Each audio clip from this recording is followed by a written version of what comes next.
पुण्यातील मुंढवा जमीन व्यवहार प्रकरणी शीतल तेजवानीला म्हणणे मांडण्यासाठी खरगे समितीकडून आता मुदतवाढ देण्यात येते। खरगे समितीकडून 4 डिसेंबरपर्यंत बाजू मांडण्यासाठी मुदतवाढ देण्यात आलेली आहे। मुंढवातील महावतनाची 40 एकर जागेच्या परस्पर विक्री प्रकरणी शीतल तेजवानी यांच्यावर गुन्हा दाखल आहे।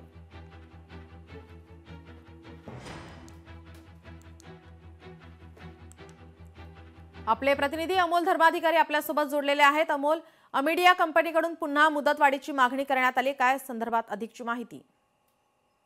यामध्ये दोन महत्त्वाच्या घडामोडी आहेत। एक तर अमिडिया कंपनी जी पार्थ पवार आणि दिग्विजय पाटील यांच्या नावावर आहे। या कंपनीमधील दिग्विजय पाटील यांच्यावर सुद्धा नोंदणी मुद्रा शुल्क विभागाने त्यांचा कर आहे तो चुकविल्याप्रमाणे गुन्हा दाखल करण्यात आलेला आहे।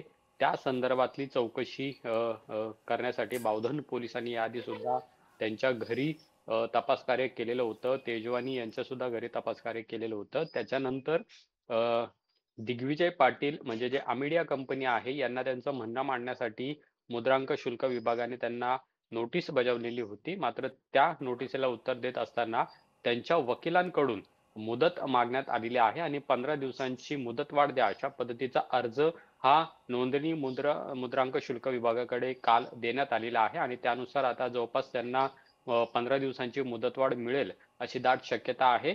दुसरीकडे शीतल तेजवानी यांना खारगे चौकशी समिती समोर काल हजर राहायला सांगितलेलं होतं।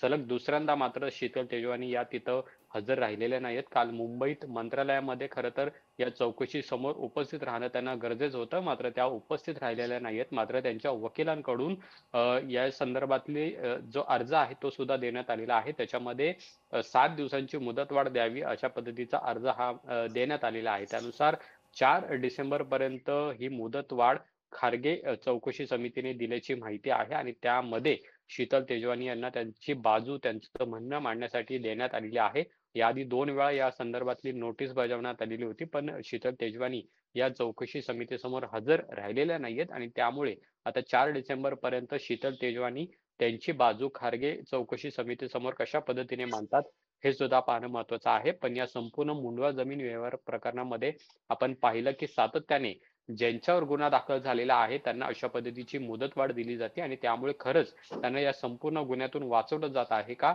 असा सुद्धा एक प्रश्न उपस्थित केला जातोय। जी, धन्यवाद अमोल, आपण दिलेल्या सविस्तर माहितीसाठी। लोकशाही मराठी ऐका, पहा, जागरूक रहा।